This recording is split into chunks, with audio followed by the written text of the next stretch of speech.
All right, so we left off doing the cephalometer and the central skull line. So in this slide then we have a symmetrically aligned instrument to the skull structures of the parietals, and you can see that, well, of course I can't actively shrink this on this slide, but we have a symmetrical alignment, and then when the CSL button here is selected, then the central skull line is drawn. And so after the instrument is checked for symmetrical framing of the parietals, the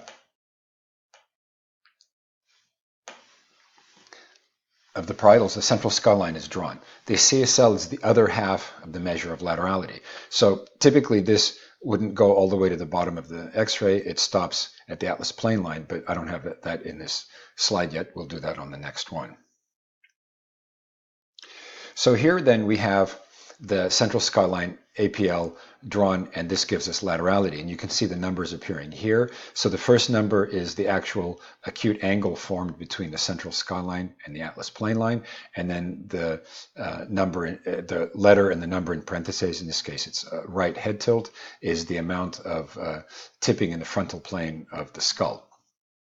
So in NUCA, laterality is the measure of the acute angle formed by the intersection of the CSL and APL. And that number is expressed as degrees of acuteness. So if we had 1 degree of acuteness, it means that this angle measured 89 degrees, and this one would be 91 degrees. The frontal tilt of the CSL is noted as well and is written in parentheses as indicated here. Later on, this appears in a different part of the program, but this is then the measure of laterality.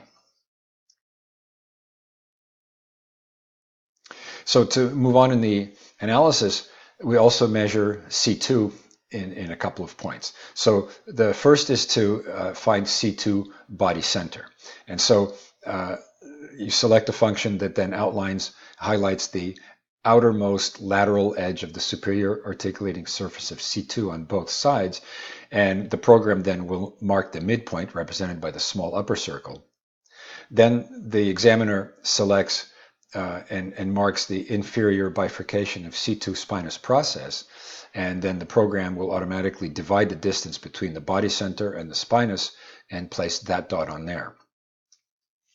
And so the spinous process, if it's not in line, it means that it is a rotational component, which is in the transverse plane, and so we actually have a function where that's measured off the vertex as well. But this is a way to determine how to draw the cervical line, or the lower angle. So now we find the fixed point and the cervical line. So the same procedure we did for C2 spinous is repeated for the lower cervical, or T1.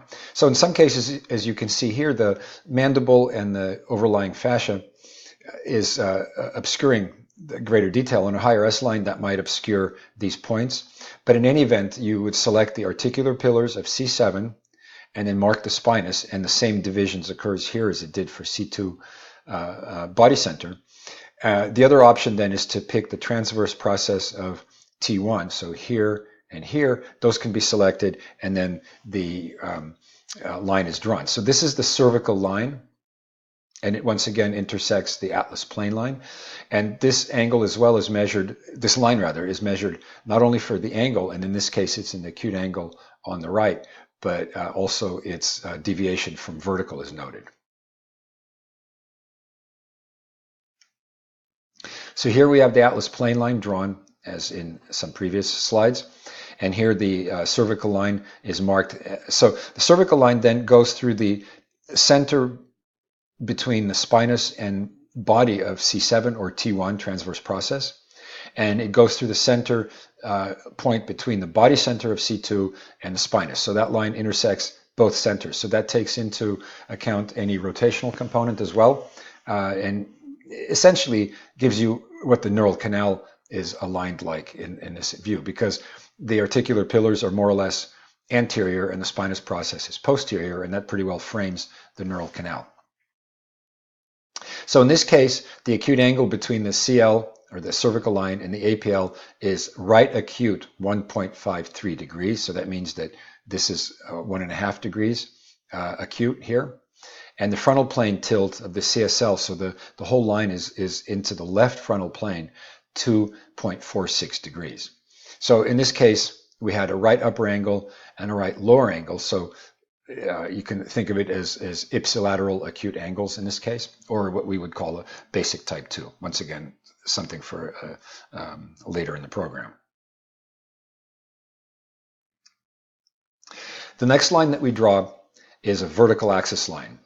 The vertical axis line is drawn from the VP. The VP is the center that we chose, or the fixed point down here. It's C7 or T1. And then the line is simply a vertical line that goes to the top of the film or image. This represents not only the vertical axis, but also the center of the base of support for the cervical spine and skull. And so one of the practice goals is to align the CSL, which is the upper line representing the cranium, and the cervical line here that we just had in the previous slide, align it to the yellow line, and also then make it perpendicular to the APL.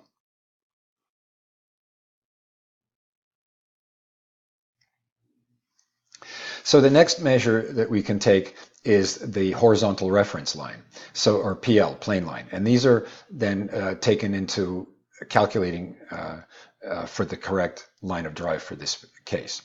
So NUCCA measures C1 deviation from horizontal.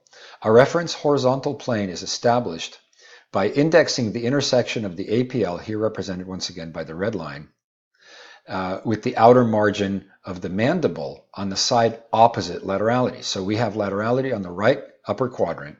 So we're indexing the left mandible intersection with the APL, and that's what this yellow circle represents here. And the yellow line then is a horizontal plane that stretches across the image. So this is right laterality, so we index the left mandible intersection. So the plane line measurement then is taken on the side of laterality. So deviation of the APL is measured and noted at the same intersection on the side of laterality. So now we're looking at the right mandible intersection with the APL, and the linear measurement is taken vertically, either as a positive number when the APL is higher than the reference horizontal line, or as a negative number when the APL is lower than the reference horizontal line on the side of laterality. So in this case, we have a slightly raised atlas relative to horizontal, and I think it measures, 0.08 inches. So not a big plane line in this case. But once again, that's noted, and there's a calculation for it. So another measure that we take is the condylar circle. So NUCCA places high importance to the articular surfaces between occiput and C1. So the outer 2/3 of each occipital condyle is marked, and the best fit arc is selected. The center of the arc segment is also marked, so that would be this point here. So we do that for two reasons. One is it gives us a check for pre and post central skull line position relative to that center, because if you draw these arcs the same way on your pre and post, that point should be the same. And so that's another reference for how close your central skull line is pre and post. And the other thing is that this arc segment is considered a very important feature in the measurement. Now, what this program does is allows you to actually position them so that the line actually bisects each of these four circles. So you get quite a bit of fine tuning available in there, and it reads that, and that's what, a 3.27 inch condylar circle. And there's a selection for turning these figures into the metric system as well. So the other point that this does is that in within certain range of S lines represents pretty much where the center of gravity of the skull is. And like I mentioned earlier, that the center of skull gravity is roughly between the eyes, and you can see here with the ocular rims being represented here that this pretty much falls in the center. So we also measure the axial circle. Equal importance is ascribed to the axial surface. The lateral points are selected from the body center measurements. So these lateral points, these red dots, are the same ones that we used in finding the BC measurement. The medial points then are drawn at the articular surface just in line with the medial margin of the lateral mass on either side. And so when you draw these points, the program will automatically drop perpendicular extensions. It's perpendicular to a line, imaginary line along the surface of the superior articulating surface of C2 on each side. And those extensions are 3/32 of an inch long. And then once again here, the program allows you to fine tune so that it bisects each of the circles there and the inner circles as well. So there's once again a lot of fine tuning. And then these four points are measured, the lateral and the medial lower points measured. And in this case, it comes out to a 4.61 inch axial circle. And that's once again calculated later on. We'll do that in just a few minutes. So then we have what we call the intermastoid line, or IML. And so the IML, like the ACL, or Atlas check line, is a check line and not a misalignment factor. The examiner should expect this angle, which is the acute angle formed between the CSL, which I don't have drawn here, and a line drawn through the tips of the mastoids processes, to be consistent among all the nasium images from this patient. The exception would be that in large changes in tilt in the CSL will diminish the validity of this check due to distortion, because as the head turns, the mastoids will elongate due to magnification discrepancies. But what it does is actually, even though the program doesn't draw the line all the way across, it recognizes that this is a continuing line in that plane, and then it'll measure that angle against the central skull line. So this is what the completed nasium looks like. So the red lines are all marked as misalignment factors. So we have the central skull line as the upper line. We have the atlas plane line as a roughly horizontal line. We have the cervical line, or CL, as the red line below the atlas. And those are our misalignment factors. The yellow lines then, in this case, the condylar circle, the axial circle. We have the intermastoid line and the vertical axis line. So then when we select on the slide on the right, what we're looking at here then is the dialog box that lists the factors off the nasium. We have laterality, we have IML, we have cervical line, body center, spinous, and then the four factors. We have angles, condylar axial ratio, head tilt, plane line, head tilt, and then the last box is the sum of the four boxes above. And so that gives us the value for the horizontal resultant. And so this is a program that gives you these factors, although it doesn't tell you what basic type it is and all that. I always thought that would be best for the doctor to actually decide that without the aid of the computer. So next, we'll move on to the vertex.